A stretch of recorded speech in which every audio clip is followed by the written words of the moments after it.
Bonjour à tous, j'espère que vous allez bien. Je vous propose une guidance à la fois sentimentale et émotionnelle pour les Gémeaux du 15 juillet au 15 août. Cette guidance est générale, elle ne peut donc pas parler à tout le monde. Prenez ce qui résonne pour vous et puis laissez le reste. Les cartes donnent des messages, des indications, mais bien sûr, vous gardez votre bon sens et puis votre libre arbitre, c'est toujours vous qui décidez. Nous commençons tout de suite avec les arcanes majeures du tarot de Marseille pour voir les énergies qui vont vous accompagner sur ce mois. Nous avons l'arcane sans nom, le soleil, et en dos de deck, nous avons la justice. Avec l'arcane sans nom, on nous parle ici de la fin d'un cycle. C'est la fin de quelque chose, finalement, et le début de quelque chose de nouveau. C'est une sorte de renaissance. Alors, pour vous, c'est pour le meilleur, puisque derrière, nous avons le soleil. Donc, le soleil correspond à la joie, bien sûr, à l'amour, au lien, à la chaleur, à l'amitié, également à l'argent, au succès. Et puis, avec la justice, on vous parle peut-être, donc ici on vous parlait peut-être d'un lion, et en tout cas de cette période de mi-juillet à mi-août. Avec la justice, on vous parle peut-être d'une balance. Dans tous les cas, on vous dit qu'il faut vous faire justice. Il faut vous remettre au centre de votre vie, être capable de regarder la situation ou de vous regarder vous-même avec honnêteté et être capable de trancher, de prendre une décision, de vous faire justice à vous-même. Alors on nous parle peut-être ici également de la justice des hommes. C'est une possibilité. Prenez ce qui résonne pour vous. L'énergie centrale, là, ce sont les lys. Donc les lys correspondent soit à un nouvel amour, une idylle, soit à des documents officiels ou des documents administratifs. Si on nous parle ici du travail, parce que là nous avons le renard qui correspond donc au travail, on nous dit que vous attendez peut-être des documents officiels, que dans tous les cas vous vous demandez si ça vaut le coup ou pas, et que c'est peut-être en rapport finalement avec votre maison.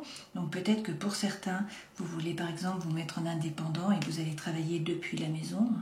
Pour d'autres, vous êtes en télétravail. Pour d'autres, on nous parle ici finalement de stabilité, de fondation. Alors là, on nous dit que vous allez enfin récolter, qu'il y a du nouveau. La situation bouge, ça change, et donc c'est la fin d'un cycle, une fois de plus avec le tombeau. On vous parle là de la fin de quelque chose, pour commencer quelque chose de nouveau. Alors, bien sûr, il y a des nouveaux projets, apparemment, donc si c'est professionnel, peut-être que vous voulez vous mettre en indépendant, que peut-être que vous avez d'autres envies, de nouveaux projets. On vous dit que ça vous plonge un petit peu dans la perplexité, là, bien évidemment. Vous avez peut-être du mal à sortir du labyrinthe, vous trouvez que la situation est inextricable. On vous dit pourtant qu'il y a du changement, que du renouveau arrive et que c'est la fin d'un cycle là, et que vous allez récolter. Alors on vous dit également d'être patient, que ça va prendre un peu de temps. Effectivement là il y a un obstacle, mais vous allez probablement réussir à le contourner. Il y a une proposition qui vient à vous et cela va vous apporter du bien-être et vous allez retrouver le nord. D'accord ? Si c'est par rapport là au sentimental ou à l'émotionnel, on nous parle d'un amour, d'un idylle. On nous dit qu'il y a du changement, qu'il y a peut-être des nouveaux projets, qu'il y a peut-être un projet d'enfant également. On nous dit que peut-être là, vous allez enfin récolter, qu'il y a du renouveau dans la situation. Alors, vous avancez peut-être à petits pas, peut-être que la situation vous semble inextricable, vous avez l'impression d'être dans un labyrinthe, peut-être si vous avez rencontré par exemple quelqu'un, alors que vous étiez déjà en couple, c'est une possibilité parce que ici nous avons la maison, donc on nous dit qu'il y a tout de même un changement par rapport à la maison, par rapport aux gens avec qui vous vivez, peut-être par rapport à votre stabilité, et a priori vous vous posez des questions, vous vous demandez si ça vaut le coup ou pas. S'il faut y aller ou pas. Là, c'est pareil, on vous dit d'être patient, que ça va prendre un petit peu de temps, que certes, c'est un obstacle, mais il y a une proposition qui vient à vous, un cadeau, une invitation peut-être. Pour votre bien-être, vous allez réussir à vous ancrer entre ciel et terre, à être plus solide, à faire descendre finalement vos racines. Vous allez peut-être également trouver le nord finalement. Alors, vous êtes beaucoup dans la rêverie, dans l'imagination. Là, c'est une femme, mais nous sommes dans une guidance qui est générale. Donc vous transposez, vous prenez le sexe qui vous sied, masculin ou féminin. On vous dit également que vous avez des amis. Vous avez une personne sur qui vous pouvez compter, qui est loyale, qui est solide. On vous parle également de vos schémas répétitifs. Là. Alors, on peut vous parler de votre âme sœur. Avec le 11, c'est le numéro de la flamme jumelle. Donc on vous parle peut-être de votre moitié, effectivement. On vous dit peut-être que vous êtes en présence de votre âme sœur. Cette carte, c'est également passer un coup de balai sur le passé, sur les schémas répétitifs. Donc changer sa façon d'agir et de réagir. Et on vous dit que la situation va s'éclaircir et qu'il y a beaucoup de désir derrière. Alors regardons avec les tarots.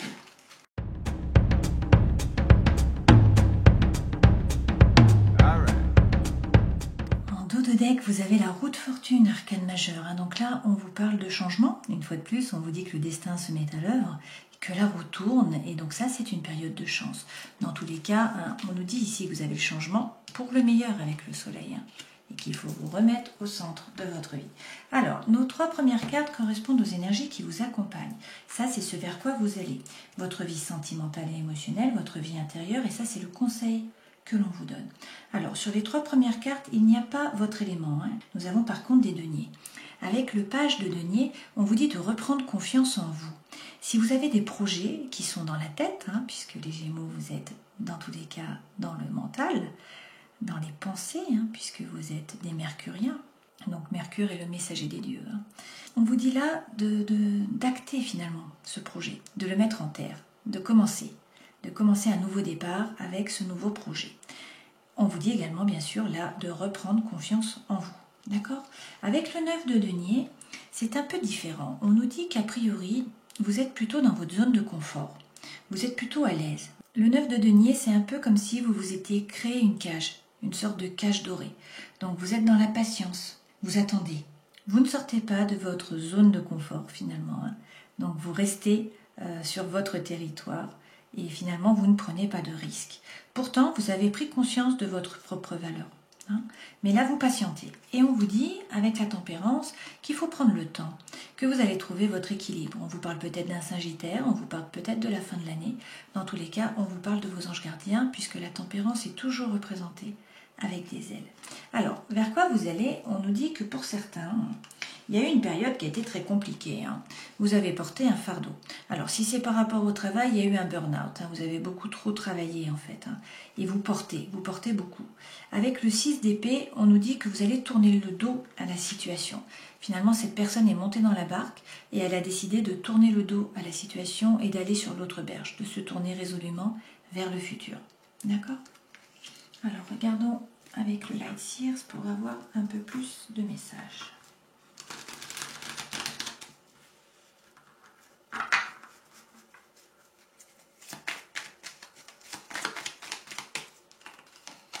Sur le page de denier, donc reprendre confiance en vous, peut-être mettre un projet en terre. On vous dit qu'effectivement, il y a eu une période qui a été compliquée pour certains d'entre vous. Il y a eu beaucoup de ruminations, il y a eu beaucoup de pensées, il y a eu beaucoup de douleurs. Mais en fait, cette femme se tourne résolument vers le futur et vers le soleil. Avec le 10, le problème, c'est que vous pouvez revivre la situation sans arrêt finalement, en pensée, d'un point de vue mental. Donc là, on vous dit qu'il faut arrêter, qu'il faut finalement vous tourner vers le soleil et puis être dans l'ici et le maintenant, ne plus revivre le passé. Alors pour ce faire, il faut regarder les pensées, mais du point de vue de l'observateur, sans jugement. Et elles finiront par partir. On vous dit également que vous doutez, que vous voyez cette femme, elle jongle, elle ne sait pas quoi faire. Donc en fait, elle se pose des questions et elle hésite. Alors sur le 9 de denier.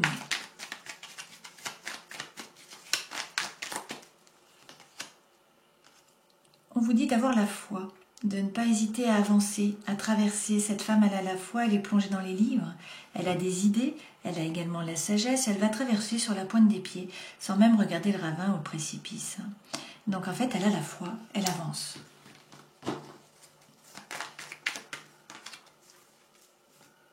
On vous dit également de faire preuve de force. Alors on vous parle peut-être encore d'un lion là. On vous parle encore de cette période, de mi-juillet à mi-août. Dans tous les cas, là, on vous dit de faire preuve de force mentale, de ne pas hésiter finalement à rugir si on rentre sur votre territoire ou si on vous marche sur les pieds. Donc, peut-être sortir de votre cage dorée, peut-être sortir un peu de finalement votre prison dorée, croire, avoir la foi, croire en votre destin, ne pas hésiter et faire preuve de force ne pas hésiter, une fois de plus, à vous remettre au centre de votre vie. Hein. Ne pas hésiter à rugir si on rentre sur votre territoire. Et donc là, on en revient à la justice. Hein. Vous faire justice. Sur la tempérance, nous avons quand même là la tour. Hein. Donc, on vous dit que vous allez trouver votre équilibre, même si là, il y a un bouleversement. Un bouleversement dans votre environnement extérieur, également dans votre environnement intérieur. On peut vous parler là d'un coup de foudre, si c'est par rapport à l'amour. Hein. On peut vous parler d'un déménagement. On peut vous parler d'un changement de travail. La tour s'écroule, finalement. Mais pour être reconstruite sur des bases qui sont plus solides. On vous parle de communication. Donc là, il va y avoir beaucoup de communication sur ce mois. On vous parle également là de synchronicité. L'univers vous envoie des synchronicités, donc à vous de comprendre les messages.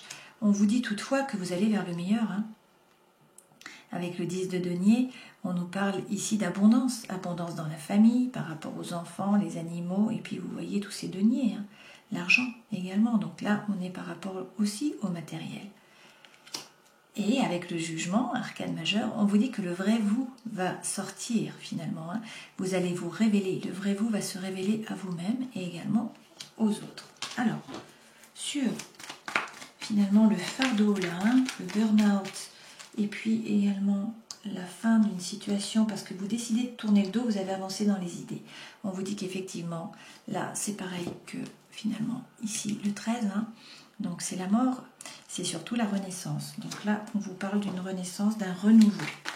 Alors, pour certains d'entre vous, vous tournez effectivement le dos à une situation, hein, à une situation ou à une personne qui était chaotique. On vous dit que c'est la fin d'un cycle, c'est une renaissance pour vous, de ne pas hésiter à prendre du repos, hein, à faire un temps de pause, à méditer, à donner du repos à votre cœur, hein, des vacances à votre cœur. Sur le fardeau finalement, hein, le burn-out, le fait de porter quelque chose qui était très lourd. On vous dit là de prendre l'énergie de la reine. Donc la reine d'épée, elle a souffert. Hein. Son épée lui permet d'avoir une protection égotique et d'être tranchante si c'est nécessaire. De pouvoir prendre des distances. Dans tous les cas, la reine est analytique. Hein. Donc c'est ce que vous êtes, elle est dans les pensées. Hein. Donc elle va essayer de regarder tous les petits détails pour comprendre au mieux la situation. Elle essaye d'être analytique et vraiment d'analyser donc les faits. Et non pas se baser sur des émotions ou sur des ressentis, mais vraiment sur des faits. Et on vous dit de ne pas hésiter, de vous jeter à l'eau. Hein. Donc là, il faut vous détacher d'une personne ou d'une situation et puis ne pas hésiter à avancer. Alors certes, il n'y a pas de filet. Hein. Cette femme, elle va devoir lâcher pour sauter à l'eau ou pour passer de l'autre côté. Mais depuis le début, là, on vous dit que vous avez le soleil. Donc c'est la fin de quelque chose. Certes, vous doutez, hein, mais il faut avoir la foi, il faut faire preuve de force. Il va y avoir un chamboulement, il y a beaucoup de communication, peut-être des synchronicités de l'univers. Vous allez vers l'abondance, hein, et le vrai vous va se révéler. Sur la vie intérieure, on vous parle du page d'épée. Le page d'épée, c'est vraiment finalement lâcher prise. C'est faire confiance à ses anges gardiens. C'est également, pour certains, si on nous parle du travail, hein, ne pas hésiter à vous former, à gagner en compétences. Alors, on nous dit que pour certains, il y a un blocage. Là, la situation ne bouge pas. Ça stagne parce que vous êtes dans une prison mentale. Finalement, la réalité, votre réalité, n'est pas la réalité. Cette femme, elle a les pieds et poings liés, elle a un bandeau sur les yeux. Donc en fait, elle se laisse aveugler par ses pensées, par ses ruminations. D'accord ? Donc la situation stagne. Donc on vous dit de quitter votre prison mentale et de devenir plutôt le roi de coupe. Le roi de coupe, c'est quelqu'un qui rayonne. Hein, vous voyez, il y a Anahata, là, le chakra du cœur, hein, qui rayonne. Donc là, c'est la force tranquille. Finalement, lui, il est plein d'émotions, mais il est capable de gérer ses émotions. Il ne se laisse pas déborder. Donc, on vous dit de croire en vos anges gardiens, de sortir de votre prison mentale et de prendre l'énergie du roi de coupe, c'est-à-dire être serein, être tranquille et surtout être capable de gérer ses émotions. Dans votre vie intérieure et spirituelle, vous avez la reine de denier. Beaucoup de deniers quand même pour vous là. Donc la reine de denier, ça signifie qu'il faut vous occuper de vous. Donc vous remettre au centre de votre vie et puis faire du bien à votre corps et également à votre esprit. Vous occuper de vous, c'est vraiment ça. Avec le cavalier de denier, on vous dit que de toute façon, la situation avance. Vous avancez peut-être dans vos idées. peut-être également d'un point de vue concret, hein, dans le matériel. Mais dans tous les cas, ce sont des petits pas, mais ce sont des petits pas qui sont sûrs et qui vous amènent vers l'abondance. D'accord ? Donc, occupez-vous de vous, occupez-vous de votre corps, recentrez-vous, sur votre esprit, sur votre psychisme. Vous avancez à petits pas, certes, mais ce sont des pas sûrs et vous allez récupérer l'énergie de la reine de bâton. Beaucoup de reines là, hein, donc la reine de denier, la reine de bâton. La reine de bâton, elle est magnétique. Elle est bien dans ses baskets, tout le monde la regarde, elle est séduisante, elle est séductrice, même sans s'en rendre compte. Hein, tout simplement parce qu'elle est en paix avec elle-même. Et du coup, elle a la joie. D'accord ? Donc, il faut reprendre votre pouvoir là. Hein. Et le conseil que l'on vous donne, c'est de quitter l'énergie de Calimero. Le 5 de denier, c'est l'énergie du manque. C'est l'énergie de la peur. Peur de manquer. Peur de perdre une personne, peur de perdre de l'argent, peur d'être seul, de ne pas être soutenu, de ne pas être aidé, de ne pas être guidé. Vraiment, de se retrouver seul. Hein. C'est le vilain petit canard. C'est Rémi sans famille. On vous dit de quitter cette énergie parce que lorsque vous avez cette énergie, vous ne vibrez pas haut. Hein. Alors on vous dit de reprendre l'énergie du page de bâton. Le page de bâton, c'est faire preuve d'authenticité, d'intégrité, c'est parler franchement. Donc peut-être que pour certains, il faut parler franchement. Pour d'autres, c'est faire preuve d'authenticité et d'intégrité avec vous-même. C'est savoir ce que vous voulez vraiment. C'est être capable de vous regarder une fois de plus avec honnêteté, hein, comme la justice. D'accord ? En tout cas, là, on a le feu qui revient. Et on nous dit que vous allez vers le succès.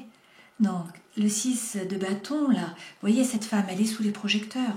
Elle a la couronne de laurier, il y a les applaudissements.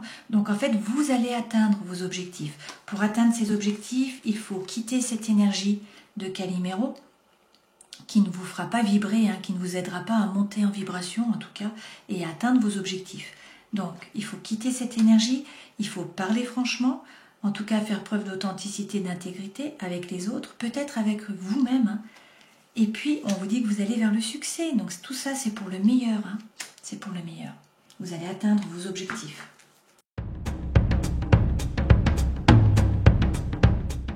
Différents messages là, donc. L'énergie centrale, c'est le Capricorne, le Poisson ou le Verseau. On nous dit qu'il y a peut-être eu une fin de cycle ou de la froideur cet hiver. Hein. C'est possible que c'était peut-être une relation secrète, hein, peut-être une vie double, ou sinon c'était des pensées qui étaient cachées, tout simplement. Hein. On vous dit là qu'il va y avoir une réconciliation, qu'il va y avoir une transformation, une métamorphose. Hein. Il y a un changement qui va donner des ailes, il y a du renouveau. On nous parle également pour certains d'un déménagement, d'une ouverture. Il y a peut-être les choses qui bougent. Pourquoi ? Parce que vous recevez une invitation, parce qu'il y a également des divertissements. Hein. Et donc on vous parle de réconciliation, de paix, d'amour. On vous dit pour certains de faire attention aux addictions, hein, aux dépendances, aux obsessions. Donc tout ce qui est malsain, hein, donc les addictions affectives, mais également par rapport aux médicaments, à l'alcool, à la drogue, à la cigarette, etc. On vous parle également d'une relation qui est stable et qui dure dans le temps pour certains d'entre vous. Hein. Donc, peut-être que vous vous étiez séparés hein, d'une relation qui était plus ou moins secrète. Là, on vous dit qu'il va y avoir une invitation et qu'en fait, vous vous réconciliez. Et que peut-être, du coup, les choses bougent. Hein, il va y avoir un déménagement et donc vous allez fonder une famille. La relation va être stable. Tout ça, en tout cas, ça vous permet vraiment de vous transformer. C'est un renouveau, il y a un changement qui va donner des ailes et il y a des projets de vie commune hein, pour certains. On vous dit que c'était une relation en lien karmique. Et on vous parle effectivement de couple, de contrat de mariage, hein, de contrat dans l'air en tout cas. Et vous avez la plus belle carte du jeu, qui est la carte rose. Donc voir la vie en rose, c'est l'harmonie, hein, le happy end. D'accord ? Dans tous les cas, c'est très positif. Alors prenez ce qui résonne pour vous. Hein. Prenez ce qui colle à votre histoire. L'énergie centrale, c'est l'échec. Là. Donc on vous dit qu'il y a un échec dans une relation. On vous dit qu'il va probablement y avoir une séparation parce que finalement vous avez beaucoup de douleur. Hein. Votre cœur saigne, votre cœur est serré. Donc on vous dit de faire preuve de souplesse. Que là, il va y avoir des nouveaux projets. Il y a un regain d'énergie. Hein. Il y a une goutte d'eau qui va refaire fleurir cette rose. Pourquoi ? Parce que vous rencontrez quelqu'un. D'accord ? On a une rencontre là. Alors on vous dit que au départ, c'est un peu fragile, hein, les liens, qu'il faut oser parler, qu'il faut communiquer. On vous donne la permission, hein, on vous dit d'y aller, de ne pas hésiter. Il va y avoir de nouveaux projets et on vous parle même de promesses là, qui sont faites. D'accord? Donc c'est très positif une fois de plus. Hein, pour certains, c'est la fin de quelque chose et donc peut-être la fin, effectivement, finalement d'un couple hein, qui ne vous apportait pas ce que vous vouliez. De toute façon, hein, votre cœur était serré, donc la relation n'était pas très saine, ou en tout cas, vous avez été déçus. Hein, ça ne vous apportait pas ce que vous en attendiez. On vous dit que dans tous les cas, vous allez vers le soleil, vous allez vers le meilleur, et qu'il faut penser à vous. Il faut vous remettre au centre de votre vie. Si vous êtes heureux, les autres seront heureux. Hein. Vous êtes la priorité. Hein. Vous êtes venu ici pour vous au départ. Hein. Alors, je vous propose de terminer cette guidance avec un message de l'oracle du chaman mystique. Donc, pour les Gémeaux, nous avons le flux. Quand cette carte se présente, c'est un signe que vos intentions ont été en mouvement. Il est maintenant temps de laisser la nature suivre son cours. Vous êtes appelé à bouger sans faire d'effort et à suivre la voie de moindre résistance. C'est comme être en parfaite harmonie. Pensez à l'artiste qui crée son réel talent, faisant émerger la créativité de l'âme et la ramenant à la vie sans effort. On vous demande d'être comme une rivière, en sachant que l'accomplissement du destin est assuré. Appréciez la balade. Voilà, je vous laisse méditer sur cette carte qui est fort intéressante. N'hésitez pas à aller voir les vidéos concernant votre signe lunaire et puis également votre ascendant pour avoir un petit peu plus d'informations. Je vous remercie d'être toujours plus nombreux à me suivre, de vos messages, de vos likes. Ça me fait toujours très plaisir, c'est très constructif pour moi. J'espère que ces guidances vous aident, vous sont utiles et puis que du moins vous passez un bon moment. Je vous souhaite de passer un joli mois et puis je vous dis au mois prochain. Ciao!